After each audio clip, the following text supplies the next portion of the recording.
Hey guys, how's it going out there? Hope you guys are doing well.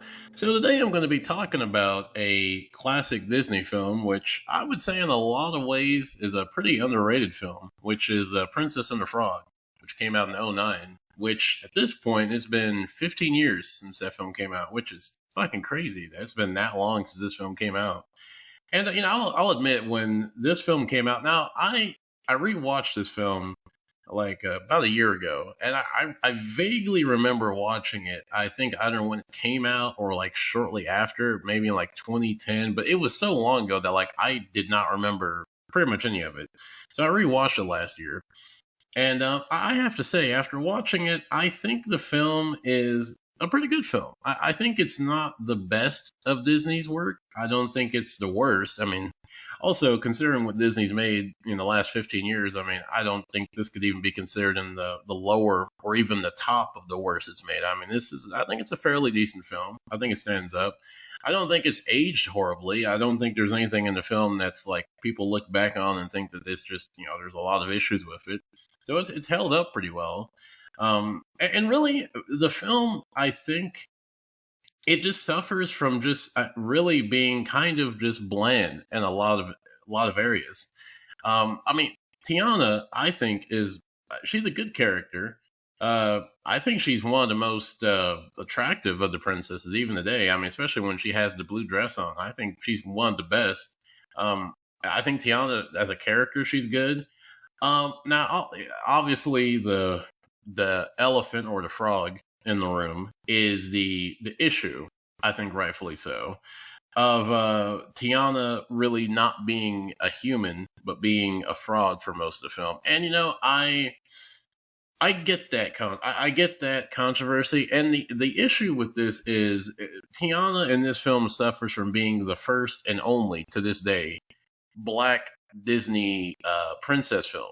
There has never been a black princess. I mean, there's been Pocahontas, there's been Jasmine, but they're not. They're different races and ethnicities. They're not black.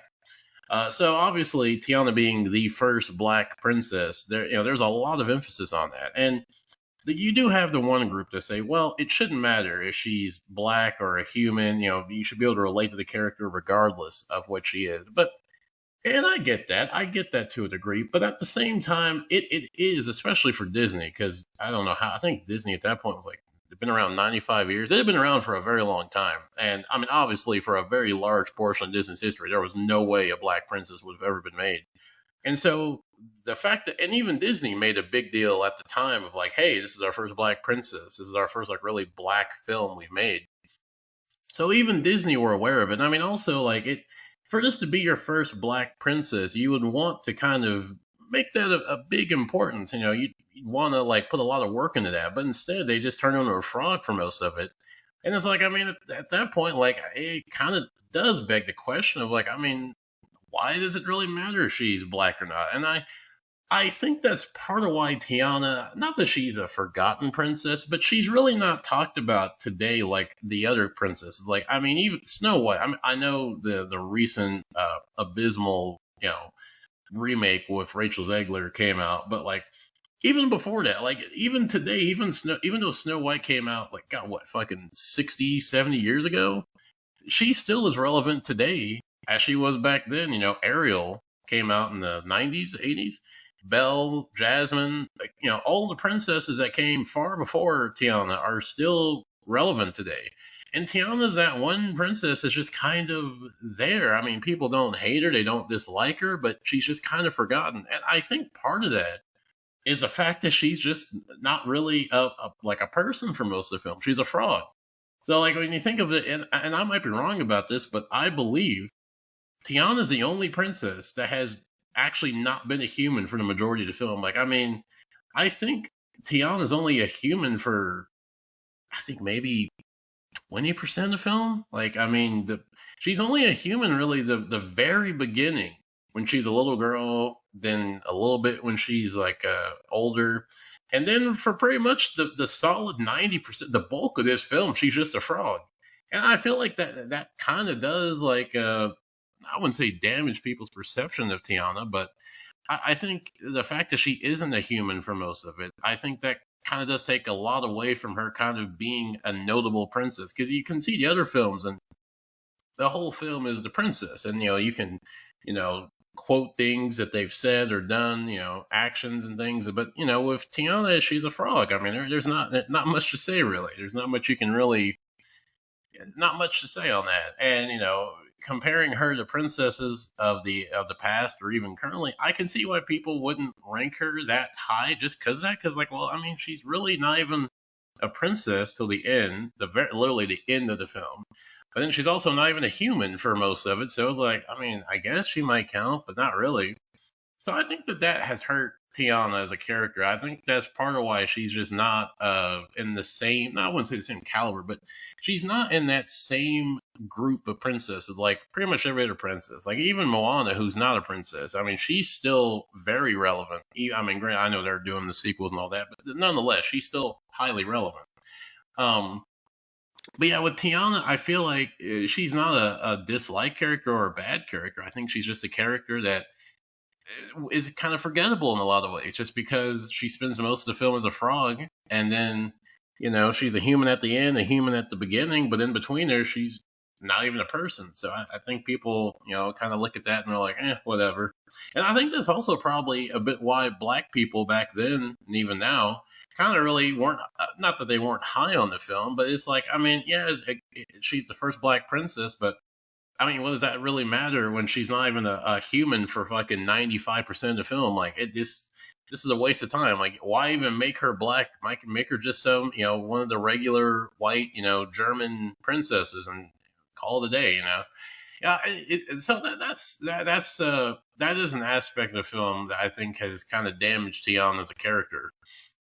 But when it comes to the other characters, I feel like that's where this film kind of it kind of does not have anything good going for it, except for Dr. Facilier, and I'll talk about him later. But I mean, when you look at Disney characters in their films, whether it's like The Lion King, whether it's Frozen, whether it's Moana, whether it's Snow White, whether it's any of the classic ones, Beauty and the Beast, Aladdin, there's a iconic cast of characters that people remember, whether it's Timon, whether it's Pumbaa, whether it's Maui, there's an iconic cast of characters in each film. And Princess and the Frog does not really have that. I mean, I would be hard pressed to even, I don't even remember. I think it's Louie the Lightbug, and I know it's the alligator, but I mean, I think anyone would be hard pressed to name who any of those characters are. Like, people would maybe be able to know Tiana. They would maybe be able to name Naveen. But then when you get into like Facilier, now they might be able to name 3 of the whole cast and maybe Mama Odie, but that's about it. Like, the cast is just, not only they're not just forgettable, but they're not really, it's not that they're annoying characters, but they're just not, I don't know, they just don't have anything going for them. Like, characters from other Disney films like Timon and Pumbaa. The contrast of them as a duo is enjoyable. Their banter, how they interact with all the other characters, it's enjoyable. Hakuna Matata, still to this day an iconic song. And there's really none of that in this film. So the characters, by and large, excluding Tiana and Facilier, really doesn't have much going for it. So I think that's kind of one big problem with this film, is that like the characters aren't really that engaging, except for Dr. Facilier. I will say, and I have argued this for a very long time, that Dr. Facilier I believe he should be in the top echelon of Disney villains. I mean, from the way he looks, from the voice, to the music, to his song, everything about him is just fantastic. The way he presents himself, his voodoo history, his voodoo abilities, him wanting to take over the town, him making a pact with pretty much demons and like hell pretty much in a sense. I think he's a great villain. He has that charming, sinister, just aura about him, where like you see him show up, he's up to no good, but he has that kind of disarmingly charming personality to him, where you could kind of see how he could kind of con someone into doing something, or how he could kind of manipulate people into doing something for him that advances his goals.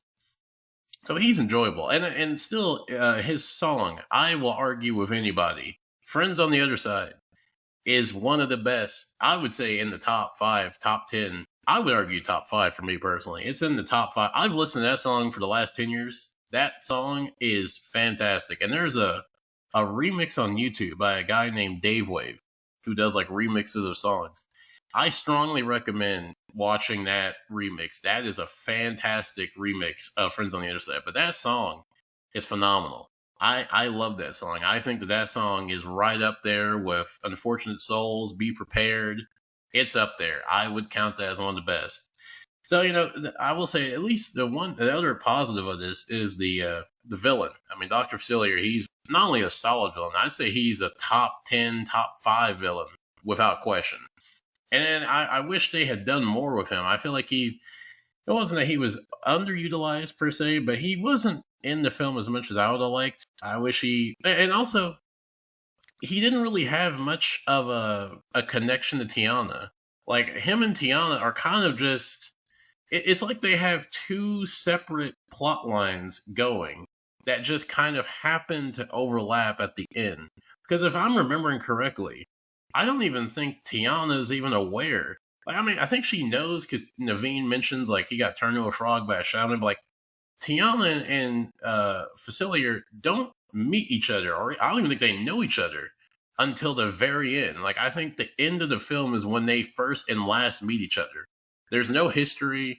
There's no built up conflict. There's no, like, contrasting ideologies that they're having to battle over.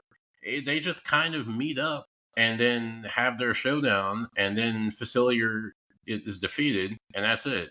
But, like, really, it's kind of fascinating because I don't know if there has been another Disney film where the main character and the villain have had no relationship, no interaction, and pretty much have like entirely different movies going on in the same movie. Where like what Facilier's doing really has nothing to do with Tiana. What Tiana's doing has nothing to really to do with Facilier. They're just going their own way, and it's kind of strange because pretty much every Disney film, the villain and the hero has some type of either personal relationship, or they have there's something that is connecting them together, or like there's a conflict that they have to deal with, whether it's a family issue, personal issue, the villain wants to take over something that the hero has, whatever it is. There's always some conflict that has the good guy and the bad guy having to have a conflict. And in this film, there really isn't that, and that's kind of strange. I don't know why they did that. I wish they had made it to where Facilier was somehow like directly like either a foil to Tiana, or maybe he like knew Tiana's family, or maybe he was the one that was responsible for her dad dying for some nefarious reason. I do wish there was more of that, because it is weird how these two characters, the protagonist and the villain, just pretty much act separate of each other and don't even know each other exist until the end of the film. That is a strange take for this. But the other positive for this film is the animation. The animation is amazing. And I mean, looking at this film even today, it holds up. I mean, really, I don't think any Disney film, I mean, even going all the way back to Snow White and Sleeping Beauty, even going to like, Beauty and the Beast, I really don't think any of these films have aged at all. And it's funny because all the remakes of these films, the live action ones, which I don't want to say Disney sees them as superior to their original counterparts, but you can kind of tell they have like, they at least had for a while, and I think they still have this like, when we make it in a CG modern, technology era, it's kind of upgraded. But funny enough, the films that have come out as remakes have aged worse. Like the remake of Aladdin has aged not bad, but it's aged worse than the one that came out in the 90s, late 80s. The Lion King that came out, the two of them, I mean, they look good, but they have aged, and they're going to keep aging worse than animation. Because the thing about animation is it's timeless. I mean, you can watch a Looney Tunes short, or a Fleischer Studios short, or an animated movie from 50, 60, 70, 80 years ago. It holds up. It's not really dated. Like, you could maybe tell, like, some of the early films, but, like, they're really, by and large, pretty good. Like, they don't have a poor aging quality to them, like a lot of live action films do, especially the ones that are like really heavy special effects. Like, 'cause special effects, they age quickly. Not that they look bad, but you look at films that came out 15, 16 years ago, and you're like, oh, that that CG is looking a bit rough nowadays. But you look at a film that was animated 60 years ago, and you're like, oh, that's solid. That looks good. Like you might be able to tell it came out long time ago, but it's not like you look at it and you're like, oh my god, this film has aged terribly from like from an animation standpoint. So I will say the animation in this film is phenomenal, and I wish that Disney would go back to this because this film, I will say they did take a lot of time and effort into making the city and the environments feel like immersive, real places. And it has that detail that 2D animation has that you really can't get with almost any other medium. So I wish that they would go back to this, and there's been talk that Disney might go back to having hand drawn animation. I personally, might be me being a nihilist, but I don't think that's going to happen. I don't see Disney going back to 2D. In fact, I see them probably just going full steam ahead with the CG. They have God knows how many sequels and reboots and whatever of every franchise and property they have that's going to be live action. So they're not going to stop that anytime soon. That's going to be a constant trend, unfortunately. But for this film, the animation is beautiful, and so that's a plus for this film that still holds up. And another thing about this film that I like is the music. Now, I mean, pretty much music and Disney, they're an iconic duo. I mean, to have a Disney film that does not have music would be strange, would be oddly strange. It would almost feel like something is wrong in the cosmos if you did not have an animated Disney film without musicals. And I'd say by and large, the music in this film is solid. Almost There, great song. Friends on the Other Side, I mean, I've made my thoughts clear on that. Top 5, easy for me, villain songs. I'd say, hell, I might go as far as say it's in the top 10 for me of just Disney, animated songs in general. Then Mama Odie's song, that's a good one. And really just the soundtrack in general, like it has that just authentic New Orleans vibe to it. Like you could tell they did a lot of research into making the music feel like it was from that time period that this film is set in, which I think it's the 20s. I think it's the 20s when this film was set. But you can definitely tell that they really took a lot of time into making the music of this film fit for this era. And I think that the music is fantastic. I love it. So yeah, the music stands up. But when it comes to Princess and the Frog as a film, it's kind of strange because it's really just been kind of left behind. What I mean by that is pretty much even going back in the day, like we talk about sequels as a problem, but I mean back in the day with Aladdin and like I think maybe Snow White. I think Snow White never got a sequel officially, but pretty much almost every Disney film, Beauty and the Beast, Aladdin, Lion King, Moana, Frozen, they've all gotten numerous sequels and spin-offs and reboots and TV shows and one-offs and Christmas specials and holiday specials. And Princess and the Frog has really had nothing. And I think that's also part of why this film is not forgotten, but just is kind of faded because Disney has done an astounding lack of nothing with this film. Like, I mean, they haven't done anything. They haven't done any specials or anything to my knowledge. Tiana, like she shows up, but she really only shows up like out of obligation. Like she made a cameo in Wreck-It Ralph.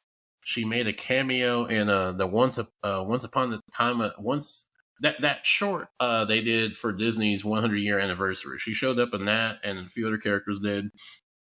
But like there hasn't been like you look at Frozen, there's been like God, how many fucking Olaf spin-offs and whatever. Moana has a live action film and a sequel that came out. Like, they go pretty overboard with all of their animated films. And that's not a new thing. That's been a thing they've done for like 30 years. They've been doing this for a while, but for some reason, Princess and the Frog, they've just done nothing with. It's been 15 years since this film came out, and I'm hard pressed to think of anything that's come out. Like they haven't done a show or a spinoff. Like the closest we got is they removed the Splash Mountain and made a Tiana ride or a Princess and the Frog ride. And now maybe this is me just sounding overly cynical, but I feel like that was just a PR move. Because the perception of Splash Mountain and Song in the South is it's this problematic, racist film, and everything associated to it is, by extension, racist and offensive. And so they replace it with their one and only black character to kind of, have brownie points of, hey, look at how progressive we are. We tossed the black character. We got, the one black princess and the one movie of her we tossed it in there saying, hey, look at that, how forward thinking we are as a company. But other than that, they had the TV show that they were going to make, and I'm going to be honest, I was actually kind of excited. I was curious to see what they would do, because I know one thing. I know this for sure. If they do, because I'm going to be honest, I don't know if they will do anything else for the Princess and the Frog. If they do anything else, I will know this for certain. They will not have her as a frog, because my God, the unholy fucking hellfire that would come down on Disney if they made Tiana a fucking frog for the majority of a show or a movie. Oh my God. That would be just hellfire raining down. The PR backlash would be insane from that. So I know that they're not going to do that. So if we do get a sequel, I will look forward to that. And we'll at least have Tiana for the first time in her own project be a person, a human being, for the entirety of the film, which I would look forward to. But going back to the original, I guess since it's been out 15 years, like what is the legacy of this film? I guess because it is significant for Disney, especially because it's the first Black princess. It's really their first Black film. I guess you could count Soul, but that's Pixar. But I guess by proxy, Disney owns Pixar, so you could kind of say. But I don't know. I don't count. No, that's a technicality. I wouldn't count that. I mean, pretty much this is the only Black film, Black princess, and I don't know. This might sound strange, but I don't know if it even has a legacy. Because there wasn't like a period post Princess and the Frog where Disney started to make a whole lot of different types of Black princesses, or doing different African cultures or Nigerian cultures or anything. It's not like Princess and the Frog being released and Tiana being the first made a present for like following characters. They've really not done anything as a follow-up, but then at the same time they have made a lot of different minorities for like princesses and things like that. You think of like Moana, and things like that. So they have made more like different racially diverse characters since Tiana and Princess and the Frog, but they haven't done another Black film or another Black princess or anything like that, which is it's strange. I mean, I guess maybe the box office performance kind of scared them away, because there was that mindset for a long time that like if you have a Black product, it's not going to do well in the box office, and if it's overseas, it's just going to fucking bomb abysmally. That was the shock with Black Panther. And that was the film that kind of proved like, you can have pretty much a entirely to mostly Black cast with a Black director, and it can make a whole lot of fucking money. Granted, that was part of Marvel, and there's a few things connected to it, but nonetheless, like the fact that it was a Black film with a Black director, a lot of Black talent working on it, and they were able to make that insane historic success, proves that. But funny enough, Black Panther came out way after Princess and the Frog and had nothing to do with Princess and the Frog. I mean, you could argue that Black Panther has done more for like Black entertainment and Black creators than anything. Not anything, but like as far as like making like a present for like having more, like because Ryan Coogler went on to make Sinners, which universally loved, and went on to make Black Panther 2. He's doing a few other things. So that film has had more of like a continuing impact in making, a landscape for diverse creators to have, different projects, specifically black creators. But also at the same time, this film doesn't have a negative legacy. Like it's not like this film is looked back on like a Song of the South or a film like that where it's like viewed as problematic or negative. It's just kind of like people, they have a criticism of Tiana being a frog for most of it, but it really just it doesn't have really a legacy either way. Like it's not negatively received, it's not overly or even mildly positively received, and it's not talked about, and there's been nothing from it for 15 years, so it's just kind of like there. I mean, you could kind of look at Princess and the Frog as like they're kind of strangely forgotten film. There's like they're forgotten princess almost, like Snow White, which came out 80 years ago, which I mean, I know Snow White's a bit different because, that's like, the poster child besides like Mickey Mouse of like Disney, the first, their films. But like, there are films that have come out, like 40, 50, 60, 70 years ago that are more relevant today than anything in Princess and the Frog. And then, likewise, Disney has done absolutely nothing with this series, this franchise. And the show that they were going to do, they killed that. And the ride that replaced Splash Mountain, I've heard that's just been an abysmal disaster. And then, other than that, I mean, they're not making a sequel, and they're not in a rush to even make a live action film. Like I was assuming that they would at least be hurrying to make a live action film, but even with Disney being on their just hyper obsessive remake every single product we have, Princess and the Frog has not even been there hasn't even been like a rumor of it. And to be honest, this might be Princess and the Frog might be like dead to last, the last animated project that gets a remake. I'm actually thinking this might be next to last of the only things they have left before they have nothing else. I mean, I'll have more films by that point, but as far as like established films, this might be the last before. Like, this might be the dead last. Like they're really digging at the very end of the bag to see what they can kind of pull out to make us a remake.